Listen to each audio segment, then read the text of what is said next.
Hey everybody, this is a piece titled Feminist Critical Theory and the Problem of Counter-Enlightenment in the Decay of Capitalist Patriarchy by Roswitha Scholz. It's from the Sage Handbook of Frankfurt School Critical Theory.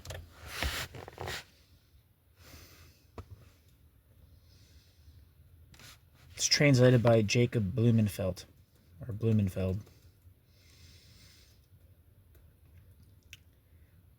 First section. A plea for radical feminist social critique to leave behind the formed determinations of capitalist patriarchy. In the 1990s, post-structuralist theories dominated academic feminism. In contrast to the 1970s and 1980s, Marxist approaches were absolutely marginalized. Instead of looking for a new understanding of totality that could explain more recent developments, such as the decline of really existing socialism, cultural explanations were employed along with an accompanying appreciation of the local, the regional, and the particular. Meanwhile, the situation has changed once more. It is not only since the crash of 2007-2008 and the increasing prominence of social issues that interest has surged again in a critique of, quote, political economy. This has also been proclaimed in feminism since the mid-2000s. Quote, women think economically, end quote, Nancy Fraser. Since then, the critical theory of the Frankfurt School has also received more attention. Adorno's critical theory has had a certain tradition within German-speaking feminist theory since the late 1970s. However, it has been inadequately received by feminist theory, that is, inconsistently, unsystematically, discontinuously, disparately, and eclectically. In contrast to this reception of Adorno's thought, value dissociation theory developed in the 1990s during the high time of deconstructivism, partly in opposition to it. It involves a critical appropriation of Adorno's critical theory, but in contrast to some other feminist theories that also refer to Adorno, value dissociation theory holds the form determinacy of capitalist patriarchy as central. In this context, I criticize Adorno-inspired feminist accounts for not advancing a radical critique of the Enlightenment, i.e. one that questions both the Enlightenment and the counter-Enlightenment as two sides of the same coin. These accounts are in fact sociologically stuck in positivist definitions of hierarchical gender relations. Enlightenment rationality, a formal understanding of science, and even an empty formulaic sociology are taken as adequate to critique the form of consciousness of capitalist patriarchy. Value dissociation critique, however, not only refers to Adorno's theory but also to the value critical developments of Marx's own theory. As opposed to traditional Marxism, this approach does not begin with the subjective legal, quote, appropriation of surplus value by the capitalist, but takes abstract labor, the commodity, and capital as automatic subject to be the real scandal of capitalist socialization. The integration of value critique with critical theory in Adorno's sense transforms the critical theory of society beyond itself towards an account of social form. After a rough sketch of value dissociation theory, which will also clarify the meaning of social form, the following text will discuss the history of the feminist reception of Adorno in the German-speaking world. Next, I discuss the connection between value dissociation critique and relevant passages in the book Dialectic of Enlightenment. Finally, the third part argues for the necessity of a critique of enlightenment in the context of value dissociation theory. This entails the categorical, fundamental critique of modern social forms affirmed by the Enlightenment. In order to prevent misunderstandings, this critique of enlightenment comprehends itself beyond an irrational, vitalist recourse to life, community, and similar ideological abstractions, which are merely the flip side of the androcentric, universalist rationalism of the Enlightenment. A critique, quote, with Adorno beyond Adorno, end quote, was actually already possible within critical feminist theories from the second half of the 1980s onwards. But even when Adorno was invoked, this possibility was squandered in favor of an empty formulaic sociology so typical of a bourgeois academic understanding of social theory, which is entirely devoid of the speculative moment of a fractured negative dialectical thinking of totality. There is no systematic feminist orientation in the tradition of Adorno outside the German-speaking world. Theorists such as Nancy Fraser, Salah Ben Habib, and Iris Marion Young in the Anglo-American world are not discussed here because they argue by and large in the tradition of Habermas, who gave up on a radical critique of capitalist patriarchy from the very start. Sorry. Sorry. Sorry.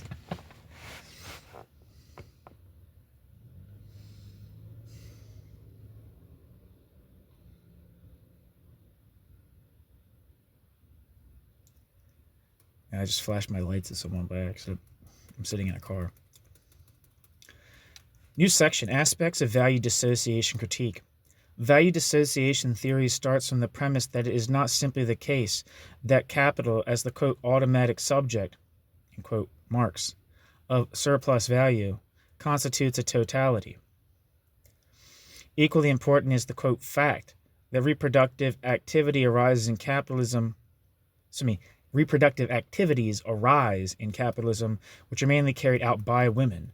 Accordingly, value dissociation essentially means that reproductive activity is determined as feminine, along with accompanying emotions, qualities, attitudes, emotionality, sensibility, care, etc., are precisely dissociated from surplus value and abstract labor, as well as a corresponding androcentric subjectivity. Female reproductive activities, quote, love, nurture, care, and so on, have a different character than value-producing abstract labor. Therefore, they cannot automatically be subsumed under the concept of labor. In other words, there is a side of capitalist society that cannot be grasped by Marxist conceptual instruments. This side is comprised by, surplus and value, necessarily belonging to it, but at the same time, it is outside of it and is therefore its presupposition. There is no hierarchy of derivation, both emerge from each other. Thus, the dissociation of value can also be interpreted as a superordinate logic, which overlaps with the internal economic categories. To this extent, value dissociation also implies a specific socio-psychological relation. Feminine connoted qualities such as emotionality, sensibility, understanding, and weakness of character are projected onto women and dissociated from the male, value-determined subject, construed as rational, strong, assertive, and productive, and so on. Thus, in regards to the structure of the dissociated relationship, one must also take into account the socio-psychological and the cultural symbolic dimension, whereby capitalist patriarchy is to be understood as a, quote, civilizational model, end quote, Friegelhaug, and not merely as an economic system. In this context, the dissociation of value also represents a meta-theory, as it cannot be assumed that empirical male and female individuals correspond directly with it. Men and women neither appear immediately one-to-one in this structure, nor can they completely escape the corresponding attributions. Value dissociation as base social relation is also subject to social change. It must be thought of as a historical process. It should be pointed out that modern gender conceptions and their corresponding forms of existence arose only in connection with the institutionalization of, quote, abstract labor, end quote. For the market on the one hand and separate household activities on the other, the woman as housewife and man as breadwinner did not exist in pre-modern times. Cultural conceptions of masculinity and femininity can vary, it must be stated, but this should not result in a culturally relativist failure to recognize that capitalist patriarchy shapes social reality worldwide. In postmodernity, the structure of dissociation presents itself in a different form than in, quote, classical modernity. The traditional nuclear family has now largely disappeared, and with it the modern gender relation. At least in Western countries, women are now caught up with the men, for example, in terms of education. In contrast to the old housewife ideal, they are equally responsible for family and career. However, unlike men, they are still primarily responsible for the dissociated care activities. They still earn less than men, they have fewer opportunities for advancement, and so on. Moreover, in the era of globalization, when the institutions of work and family are increasingly disintegrating in the crisis of capitalist patriarchy, without new forms of reproduction to take their place, we are not dealing with the overcoming of patriarchy, but rather with its fertilization. For a large part of the population, even in developed countries, this means that women are likely to live in conditions that are at least partly known from the slums of, quote, third world countries. Women are equally responsible for money and survival. They are increasingly integrated into the world market, but without the opportunity to secure their own livelihood. They raise children with the help of female relatives and neighbors. The, quote, housewife-ized, end quote, parenthesis, Claudia von Verlhoff, in parenthesis, men come and go, moving from job to job, from woman to woman who may even support them. In principle, it can be reversed, of course. Due to the precariousness of employment, combined with the erosion of traditional family relations, the man no longer possesses the role of breadwinner. At the same time, hierarchical gender relations have by no means disappeared. Male violence increases. This is true today on a global scale, despite all the differences in various parts of the world, which must be taken into account.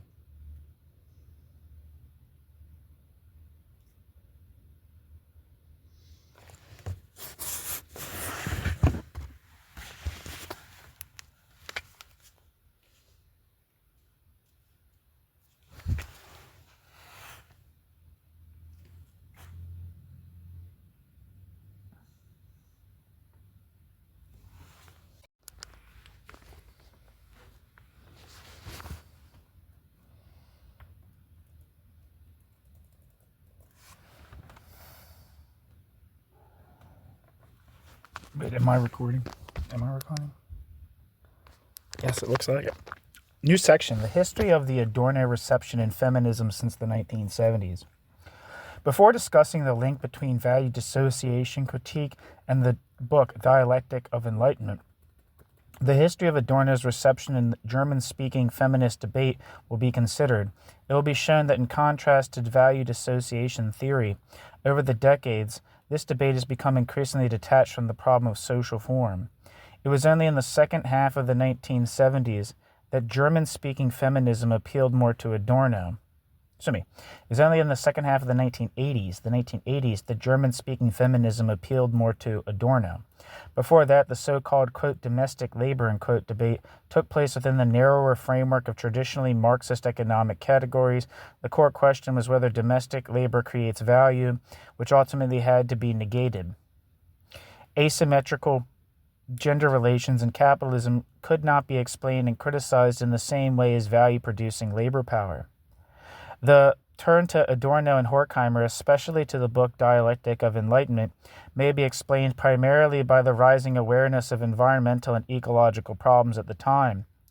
With the so-called new social movements, ecology, women's alternative peace, and psychological movement, the problem of the domination of nature and alienation in the widest sense, the, quote, colonization of the life world, end quote, according to Habermas, entered the focus of social critique, which thrived under conditions of the developed welfare state. However, in part of the women's movement, a simplistic critique of technology and society went hand in hand with the propagation of a new femininity. Women, like nature, often equated, should be emancipated in order to return to an allegedly original relationship with nature. A false immediacy reared its ugly head again.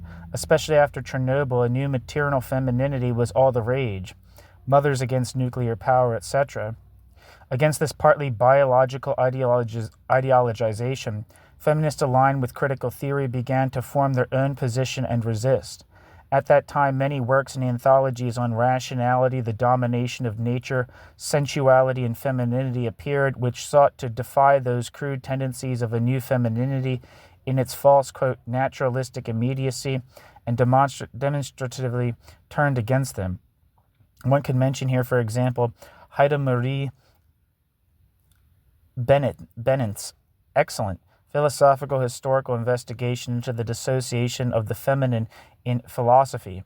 In it, she refers to the book Dialectic of Enlightenment, arguing with Horkheimer and Adorno that we are descendants of the Enlightenment in the good as well as the bad sense, and that a blanket rejection of it would lead to barbarism.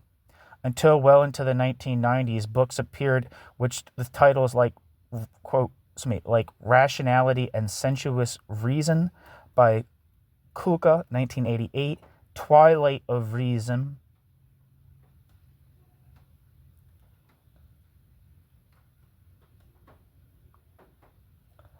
by Kulka and Scheich, 1992, Mediated Femininity by Scheich 1996, The Problem of the Identity Logic Constructions of, quote, Nature and, quote, Gender by Granse, Gransee, 1999.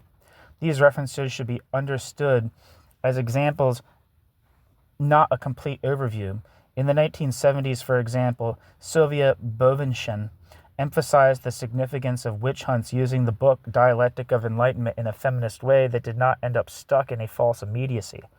One should also absolutely mention her work on, quote, imagined femininity, end quote, in which, with the help of critical theory and before the post-structuralism fad, she uncovered the cultural patterns and fantasies of femininity, while also rejecting the idea of, quote, female culture, end quote, within the women's movement, which was entangled in such traditional phantasms themselves. In this context, however, Horkheimer and Adorno have also been targets of critique since the 1980s. They were accused in the book Dialectic of Enlightenment, as well as other works, of remaining trapped within traditional gender stereotypes and corresponding dualisms. Consequently, it was necessary to look for ways to escape the trap of the, quote, gender binary, end quote. This already indicates a tendency which holds a flank open to deconstructivism. Horkheimer and Adorno were criticized for not seeing women as, quote, resistant, end quote.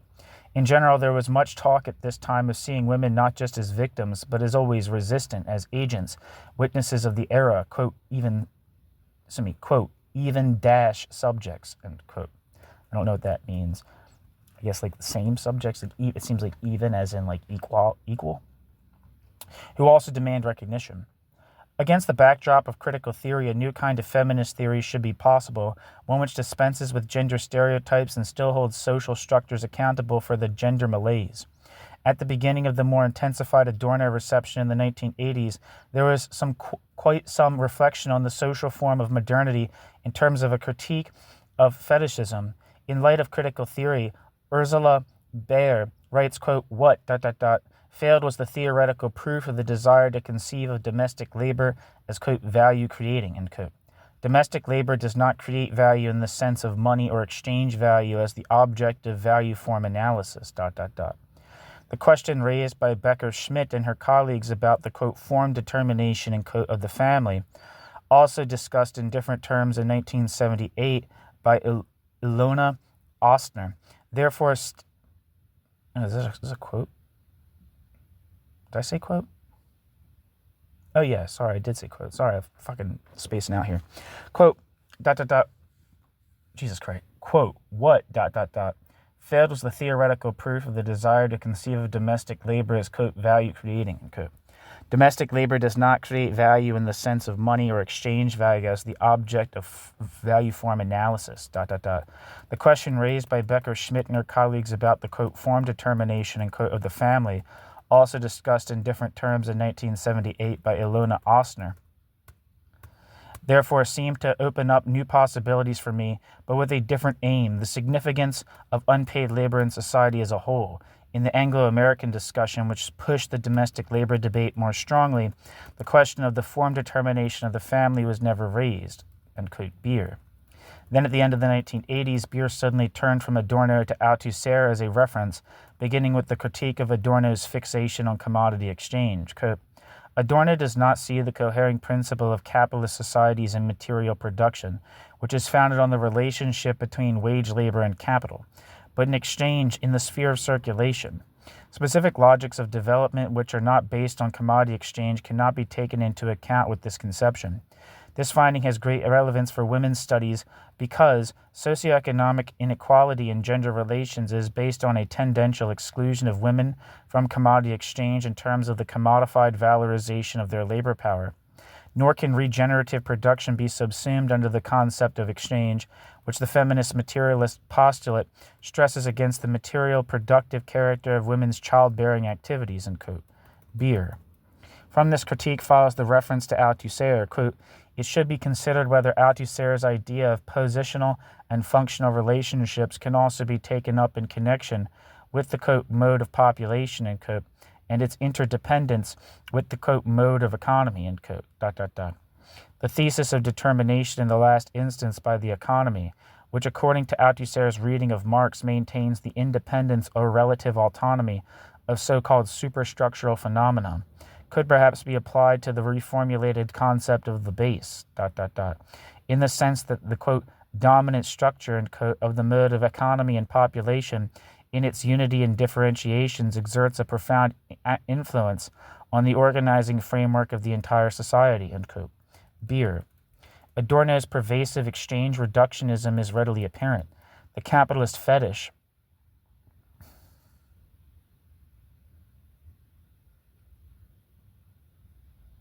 Sorry, I gotta scroll up to the back of the top of this terrible PDF viewer.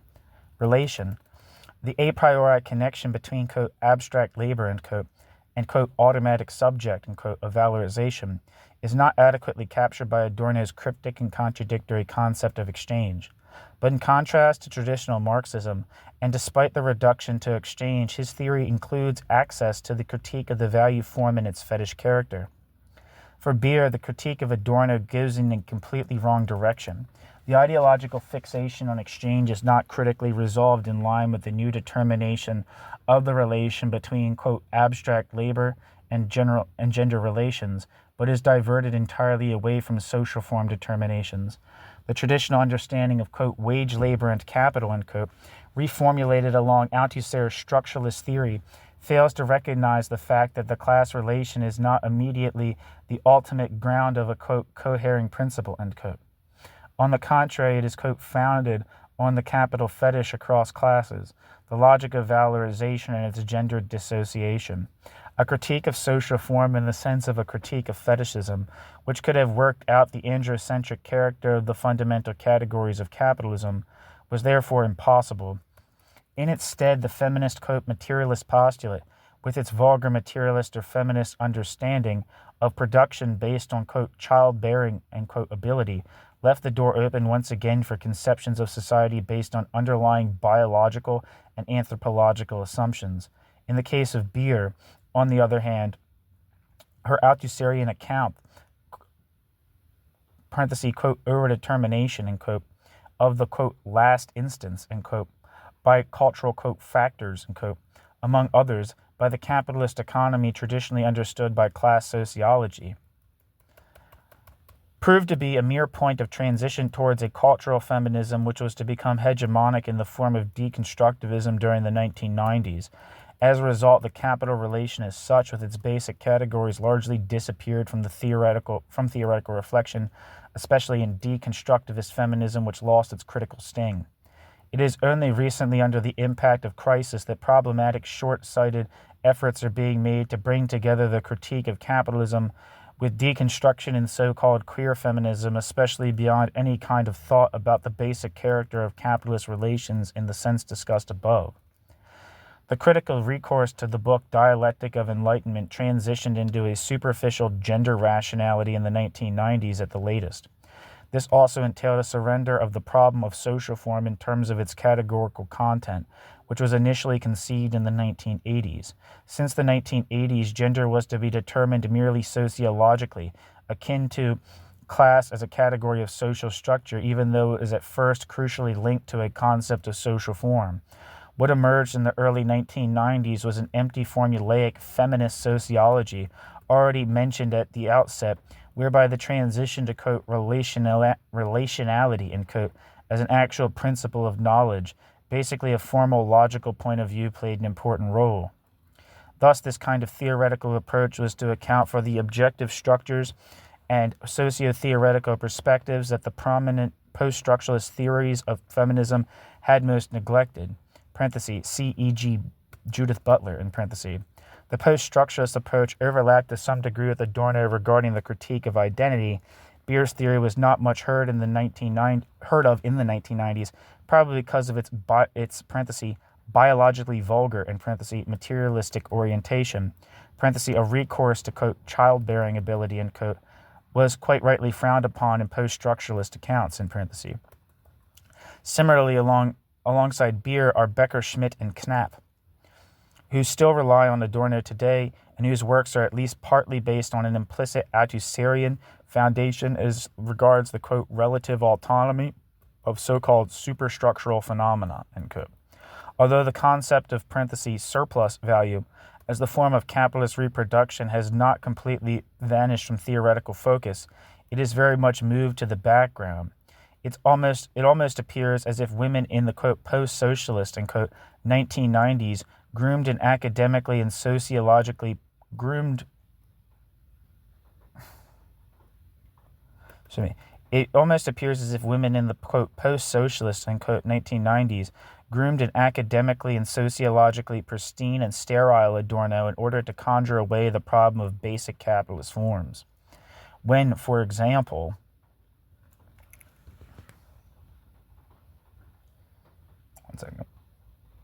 Becker, Schmidt, and Knapp elucidate the meaning of the term, quote, relational, unquote, it becomes clear that they are indulging in a kind of Althusserian twisted understanding of Adorno. Quote, first, relations specify the elements, the relata, which come into relation with each other as magnitudes in an equation.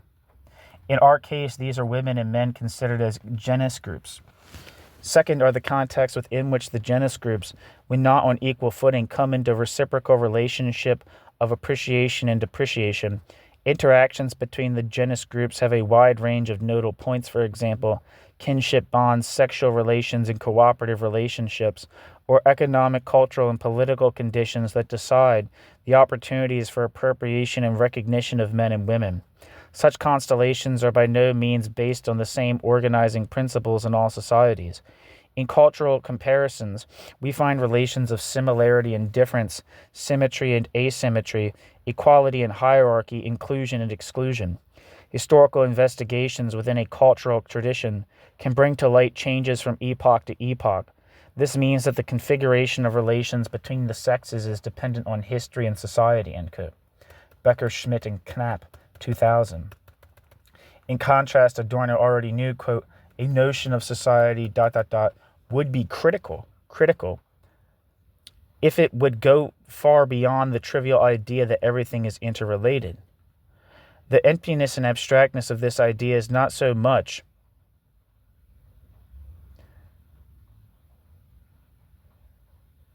let me repeat that. In contrast, Adorno already knew, quote, a notion of society, ... would be critical, if it would go far beyond the trivial idea that everything is interrelated. The emptiness and abstractness of this idea is not so much the sign of feeble thinking as of a shabby permanency in the constitution of society itself, that of exchange in modern-day society, end quote. Adorno. Even though Adorno only conceptualizes exchange here and does not make the link with value dissociation, he addresses the formal principle of capitalist society located on the categorical level and not in the secondary structure of the surface. Everything is somehow connected with everything else without determining an overarching concept of the whole.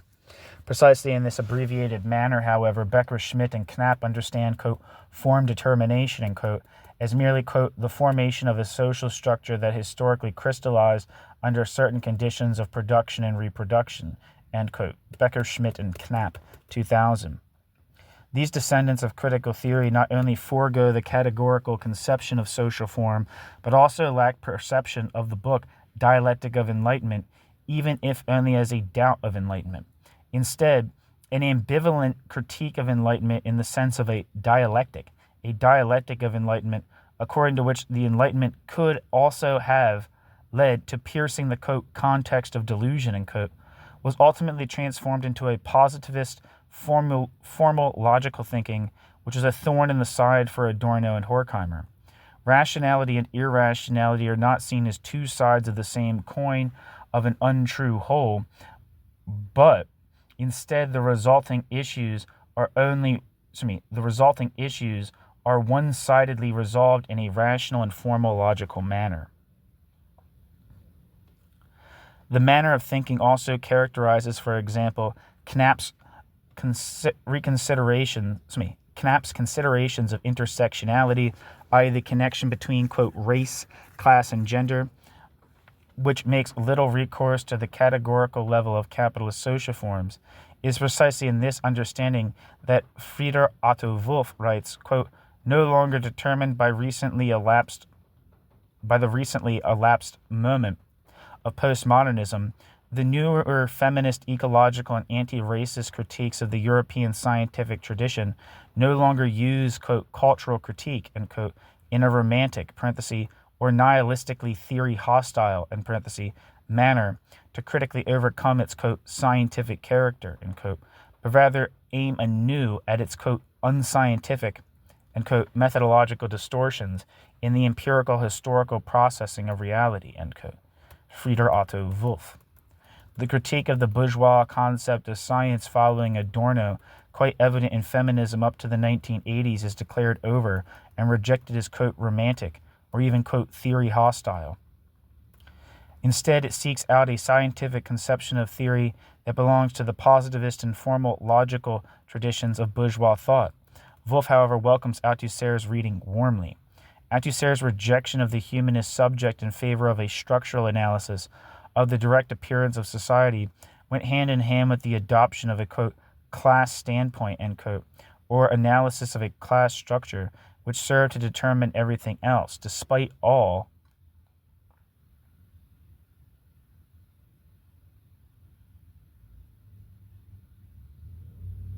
quote, overdetermination, that is, the occurrence of other contradictions.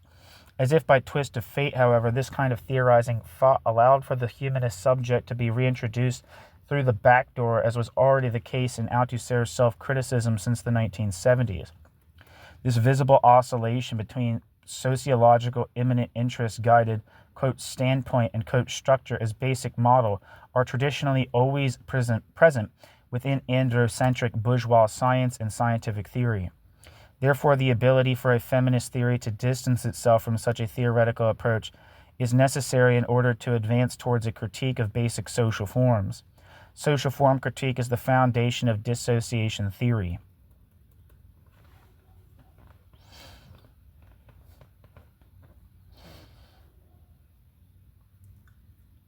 New section, Value Dissociation Critique and Dialectic of Enlightenment. Value Dissociation Critique and Dialectic of Enlightenment. Horkheimer and Adorno, especially in Dialectic of Enlightenment, offer possibilities of connecting with an Enlightenment skeptical theory of value dissociation beyond affirmative structural logics and subject idolatries. A fundamental determination of Dialectic of Enlightenment is pointedly expressed in the following prominent quotation, quote, humanity had to inflict terrible injuries on itself before the self, the identical, purpose-directed masculine character of human beings was created, and something of this process is repeated in every childhood, ... Anyone who wishes to survive must not listen to the temptation of the irrevocable, and is unable to listen only if he is unable to hear. Society has always made sure that this was the case. Workers must look ahead with alert concentration and ignore anything which lies to one side. The urge towards distraction must be grimly sublimated in redoubled exertions. Thus the workers are made practical, end quote. Adorno and Horkheimer, Dialectic of Enlightenment. As is well known, Horkheimer and Adorno make recourse to antiquity with the Odyssey. Odysseus can be tied to the mast in order to resist the sound of the sirens. Dialectic of Enlightenment should not be read as a historical odyssey. Rather, it should be read as an account of the constitutive history of modern capitalist society, in which Marxist theory is implicitly connected with psychoanalysis. Andrea Mayhofer, whose deliberations are interesting for value dissociation critique, correctly writes, quote, otherwise independent phenomena such as capitalist commodity production, instrumental rationality, domination of nature, bourgeois patriarchal rule, quote, male subjectivity, and so on are seen in a strict constitutive context of emergence and reproduction.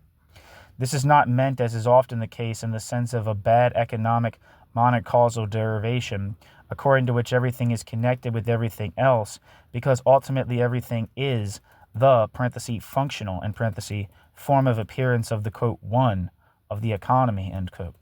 Mayhofer, 1995. The male subject dissociates his drives and feelings. They must now be controlled and ruled. Consequently, there exists a dialectic between domination and submission, or self-submission. The relation to value dissociation theory is evident. The dissociation of value is visible here, at least in silhouette, as the formal principle, which permeates society as a whole. At the same time, Horkheimer and Adorno do not simply reproduce gender stereotypes, as Mayhofer also correctly observes, but reconstruct gender discourse and critically present its constitution. They thus also implicitly take into account the cultural symbolic level and do not regard capitalist patriarchy merely as a, quote, civilizational model, and, quote, reducible to the economy. Male and female subjectivity, however they may appear, are often presented as broken in themselves. Nonetheless, Horkheimer and Adorno do not yet arrive at the fundamental breakthrough of the critique of the constitutive core of the value dissociation relations. Their remarks on gender relations are primarily descriptive. Generally problematic in this regard, ceterum sensu, is that Adorno regards the principle of exchange as the basic social fact of modernity, not value and abstract labor. Parenthesis.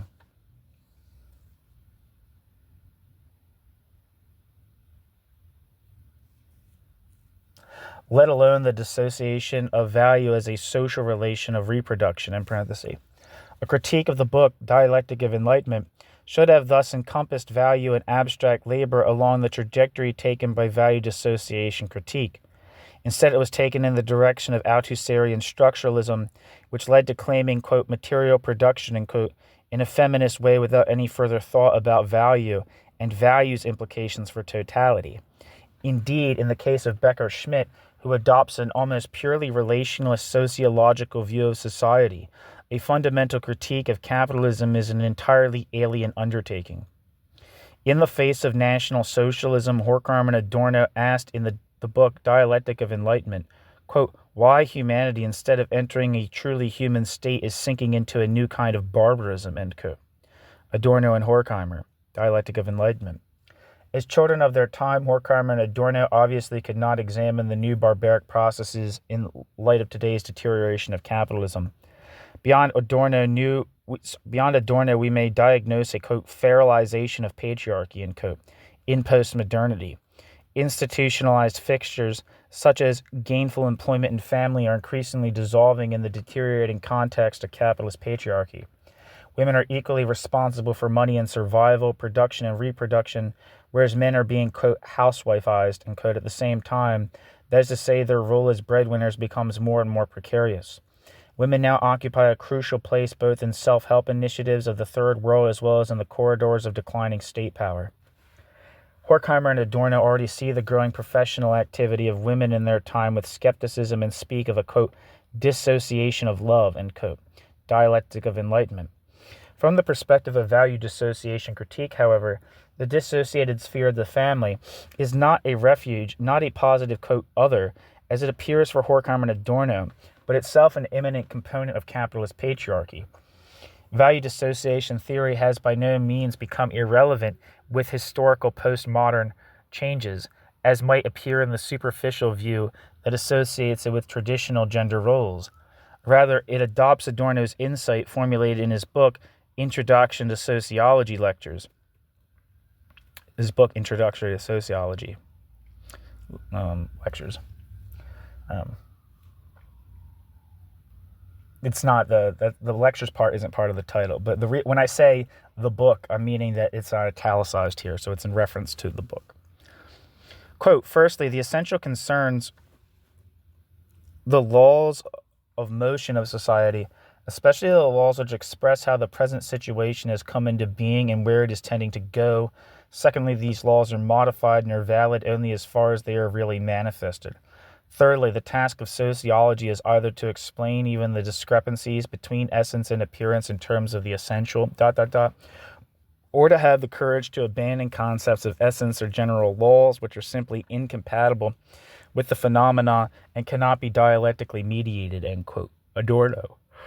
What does this mean from the standpoint of value dissociation critique, an approach that Adorno did not have in mind?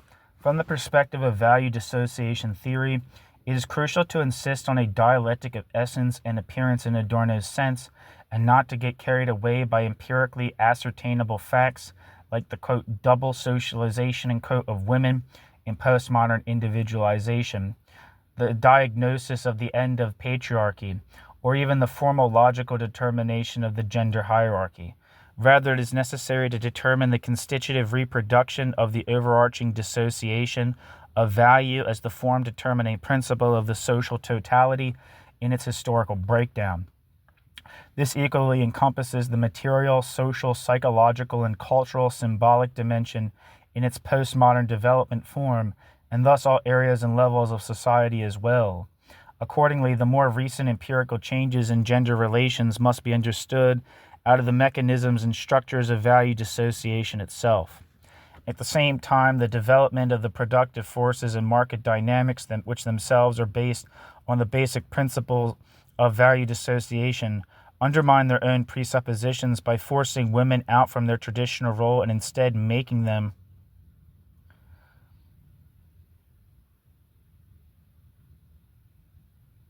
aware of the always already existing, quote, double socialization, end quote, Becker-Schmidt. In the course of the process of individualization, for example, since the 1950s in West Germany, more and more women from the middle classes have joined the labor market due to processes of rationalization in the household. Among other things, women have long caught up with men in education, mothers are increasingly employed, family planning has become possible due to contraceptive means, and so on. In short, there has been a long-standing tendency for more women to be integrated into the official, traditionally male-connoted society. However, even in changed postmodern circumstances, women are still responsible for care and household activities in contrast to men, earning on average less than men, and so on. What transpires is a mere modification of the structure of value dissociation. Quote, double socialization, and quote, gains a new quality. Women are no longer just objectively, quote, double socialized, and quote, as before, but now under conditions of feralized, crisis-ridden patriarchy. Even according to this model, they are still determined by the roles of housewife and mother. Even on the globalized macro scale, women are mainly crisis managers, whether increasingly in, quote, power positions, end quote, of business and politics, or on the poverty level of self-help groups, often borne by women in the slums. Women function once again as, quote, detergents and disinfectants, end quote, as already found in patriarchal tradition, parenthesis, women are the better humans, end parenthesis, although in a modified postmodern form in the sense of a now so-called work-life balance, which can be studied hands-on with the help of social science. All the while, male violence increases, if nothing else, because of the inconsistency of status. For Horkheimer and Adorno, a critique of the logic of identity entails a critique of the logic of gender. Thus they write, quote, man as ruler refuses to do woman the honor of individualizing her.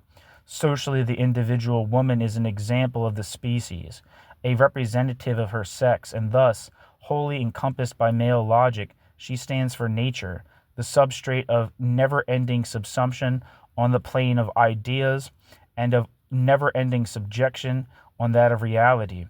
Woman as an allegedly natural being is a product of history which denatures her, end quote. Dialectic of Enlightenment. Instrumental reason and logic of identity, according to Horkheimer and Adorno, culminated in the liquidation of the, quote, other in National Socialism. In so doing, they connect the predominant logic of identity categorically with the domination of nature, and in this context with the exchange principle. Value dissociation critique on the basis of Adorno's thought utilizes the critique of identity logic for itself, thus adopting the critique of a deductive thinking that wants to create order from above and subject the particular, contingent, different, ambiguous to one logic.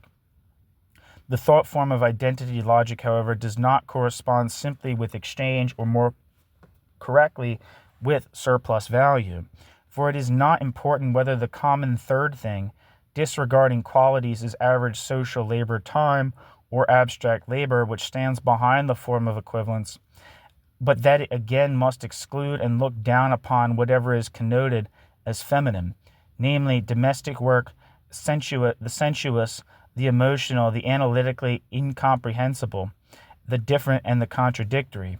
However, the dissociation of the feminine is by no means congruent with the non-identical in Adorno. Instead, it represents the flip side of value. Dissociation in general is a precondition for neglecting the actual forms of life, the scientifically incomprehensible, the contingent, and so on, and for remaining largely dim in the masculine areas of science, economics, and politics of the modern age. Already the charge is classificatory thinking leading the charge is a classificatory thinking that cannot take into account the particular quality, quote, the thing itself, end quote, and thus must omit any differences, breaks, contradictions, and so on. Thus, a corresponding theory of value dissociation should reveal its own limits. This is a core requirement of the approach. In this context, for example, it is important to point out, following Adorno, that empirical individuals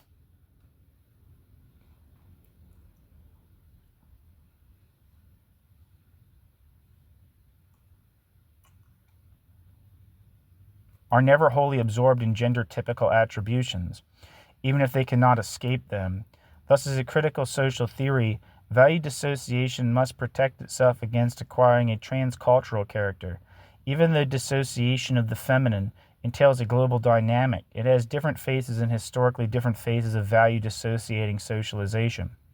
In postmodernity, as already mentioned above, it is undergoing a change of form as traditional gender relations erode, as the institutions of the family and labor market protection corrode, and as patriarchy undergoes fertilization in the course of globalization. The abstract recourse to the non-identical, to contradictions, to the ambivalent, to difference, and so on, has long since become affirmative.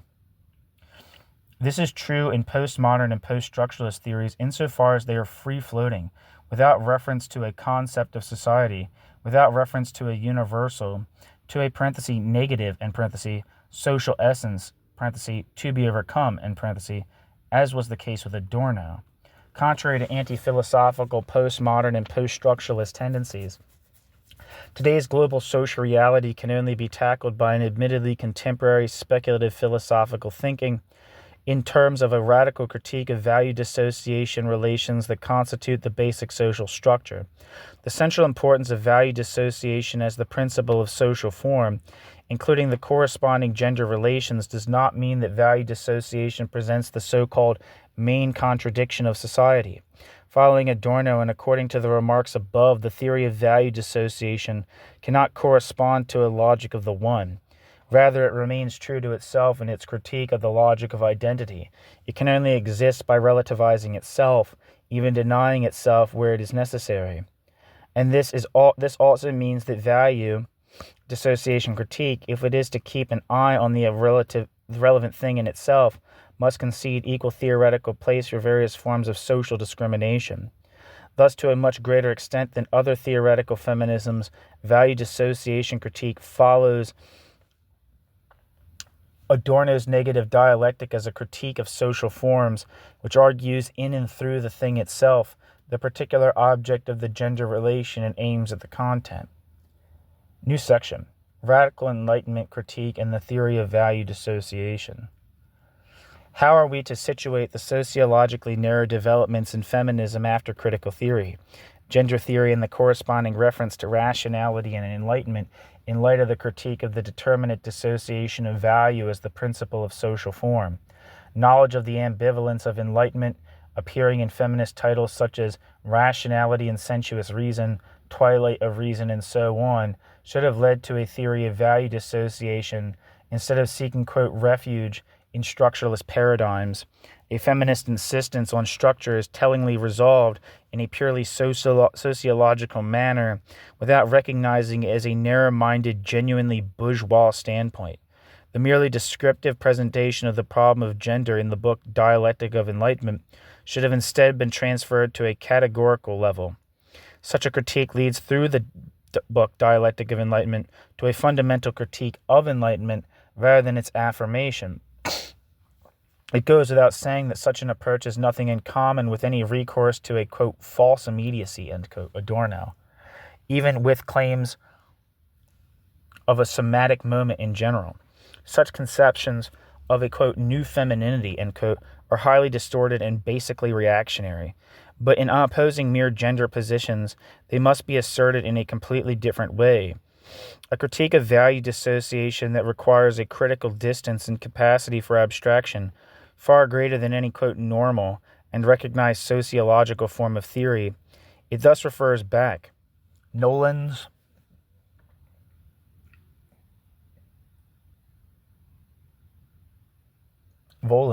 to the Enlightenment, which must not only be enlightened about itself, it also must be it must also be overcome to prevent the Enlightenment from falling into reaction. What is required here is the ability to withdraw from the given, even the Enlightenment itself, and actually venture into a no man's land, a procedure which has nothing in common with an apotheosis of the Enlightenment. There is no escape from this tension. The gender problematic in its entire history are always in danger of being concretely and immediately misunderstood. Negative dialectics has its roots initially in the Enlightenment, but at the same time, negative dialectics demands going beyond itself, to examine its own limitations and thus to think against itself with and against Adorno. This kind of dialectical thinking may be indispensable, but it cannot be perpetuated for all time or immortalized as a fundamental affirmation of enlightenment. The necessary recourse to negative dialectics as a radical critique of the given conditions is ultimately there to be overcome. We simply do not know how modes of thinking might look in a non-capitalist, non-patriarchal society. To this extent, value dissociation is the basic social principle of contemporary society. In this sense, negative dialectics is thus, quote, true with regard to the critique of the present situation. With Guy Debord, however, it must be stressed that, quote, in a world which really is topsy-turvy, the true is a moment of the false, end quote. Debord. What is at issue here is a critique of an all-encompassing value-dissociating practice of socialization. Practice does not simply mean political practice, but social practice in a comprehensive sense, which transcends a false immediacy of everyday life and its reservoir of alleged femininity. It also has nothing in common with a structuralist reading of theoretical practice a la Althusser, which from the outset shies away from any dialectical reference. By negating the fundamental social principle of surplus and value as the constituent principle of capitalist society, the theory of value dissociation does not simply say something about the critique of gender relations. It rather offers a critique of gender relations through the critique of global social relations as a whole. The point is not to constantly conjure up and praise social contradictions as if they hold some potential for resistance and somehow push beyond themselves. Rather, the point is to overcome and critique them. The antithesis to this approach would be, for example, Harton Negri's Apereist philosophy of, quote, praxis, which must always accommodate, quote, happiness, end quote, within the walls of its practice. The earlier analyses of feminine dissociation as well as analyses concerning racist traditions are not only narrow, they usually get stuck in a structural and politicized class context, but they also show that a simple recourse to the Enlightenment is ultimately uncritical in its conception of society. Value dissociation critique has to be asserted and thought through in an uncompromising manner. It should not be treated as a moral, quote, ingredient, but as a critique of an essential structure-forming context which understands the necessary mediation of subject and object. It does not allow itself to be reduced to a theory of action in order to achieve status as a legitimizing approach in the social sciences. Likewise, any one-sided hypostatization of the object has to be avoided. Diethard Behren's accusation against some Marxist positions are thus most relevant to a theory of value dissociation. Quote, an action-theoretic restricted dialectics must fail in its approach because it is always on the search for the dialectical operator, ... The sought-after mediation of immanent critique thus reverts back to external mediation, i.e. to the mechanics of individual and society, end quote. Diethard Behrens.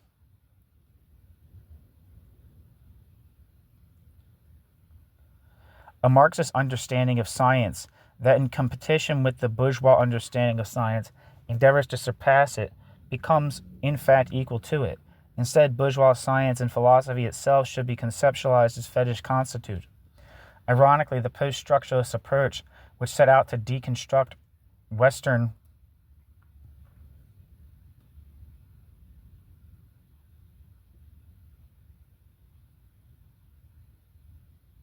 Christianity, modern rationality, the Enlightenment, and the humanist subject in general, ended up in familiar rationalist waters. This certainly shows that many post-structuralist concepts have more to do with Enlightenment and corresponding forms of rationality than would like to be thought. This is also unabashedly expressed by Althusser, who shaped Marxist post-structuralism by hypostatizing structure on the one hand, but, or precisely because of this, on the other hand, question the humanist subject.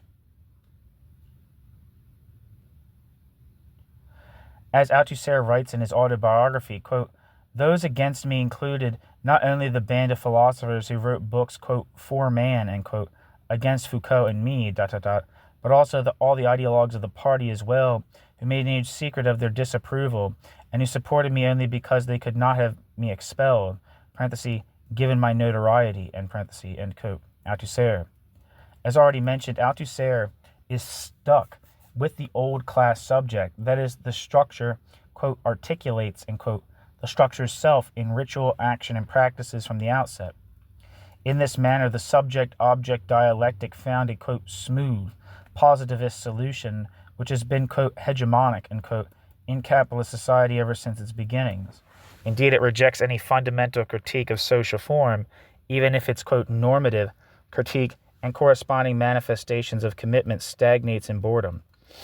Without a doubt, postmodern discourse and post-structuralist theories fulfilled this, quote, civilizing mission of capital, end quote, at a time of its decay.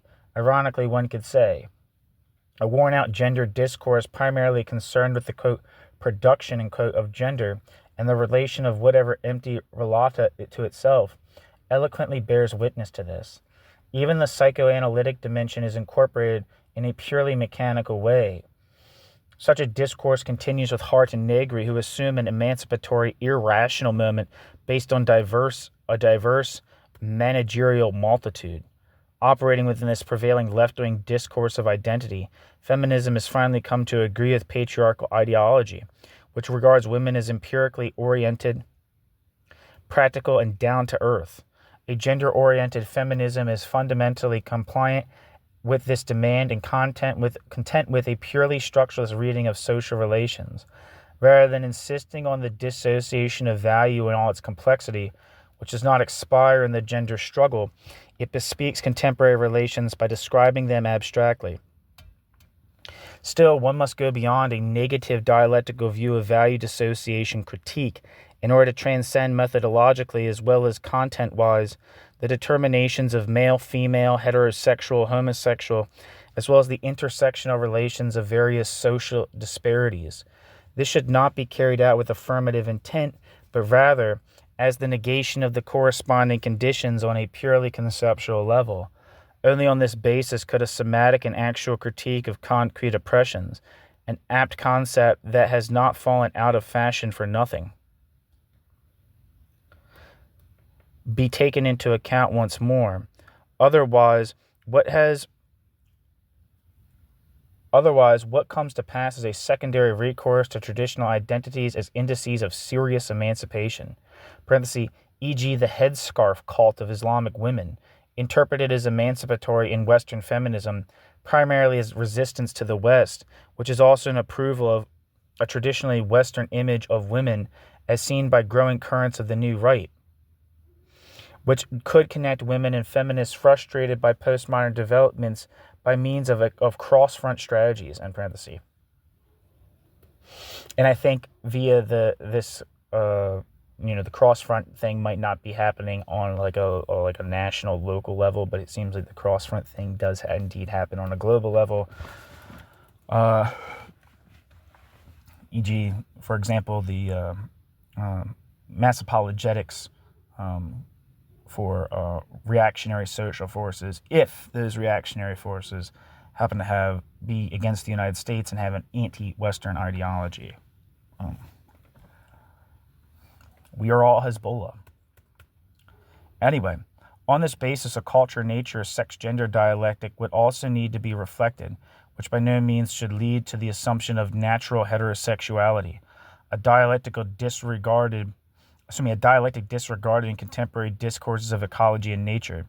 The latter are caught up in instrumental reflections, as if there had never been any previous serious critiques interested in a mediated approach, however deficient they may have been.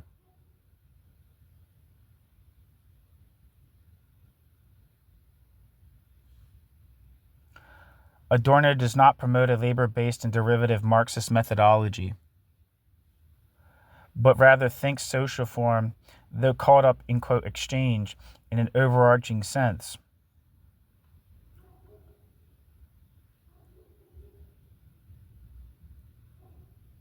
He grasps totality in its non-identity, and his reflections are thus something quite different in content from the many exegeses of the so-called, quote, New Marx reading, end quote, in which social content is fundamentally subordinated to purely methodological aspects, reduce dialectics to a method, whether within or outside of labor movement Marxism, and so on. The real untruth of the social, however, reveals itself first with regard to a complex critique of value dissociation, which is not established simply by epistemology but can find its end only in an actual overcoming of androcentric, racist, and nature-hostile practice. This lies beyond the stressful, romantic everyday life of the forced, quote, housewifized man who makes a virtue of necessity, secretly looking for something else. Increasing male violence showed itself, for example, in the 2016 New Year's Eve events of Cologne. This must be interpreted against the backdrop of the deinstitutionalization and feralization of capitalist patriarchy, and cannot be projected ethnically/racially on allegedly North African men. On the contrary, such tendencies must be interpreted against the backdrop of a worldwide, universal patriarchy in its form of disintegration, which does not stop at the doors of the West, but has its roots even within Fortress Europe. The role that the Enlightenment plays in all this, and the fact that there can be no naive appeal to it against the rising barbarism, should have become clear in the course of my argument. It is necessary to go beyond both Enlightenment and counter-Enlightenment. When Gudrun Alexei Knapp recently bemoaned a mere juxtaposition of feminist positions, she stated a dry conciliation and tolerance in feminist discourse. She critiques feminism as a worldview which is also always in danger of falling into a Heideggerian ontology, and wishes for an increased debate, but without even considering value dissociation. A debate about the Enlightenment in the context of the fundamental critique of value dissociation socialization is long overdue. A debate about the Enlightenment in the context of the fundamental critique of value dissociation socialization is long overdue. End footnote. That's the end of the piece. I don't know why I said end of the piece. And there's a single end note that says, on this and for a detailed presentation of value dissociation theory, see Scholz, 2011, The Gender of Capitalism.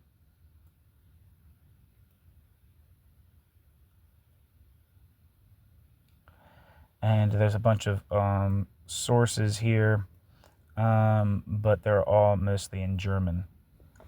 So, thank you so much for listening.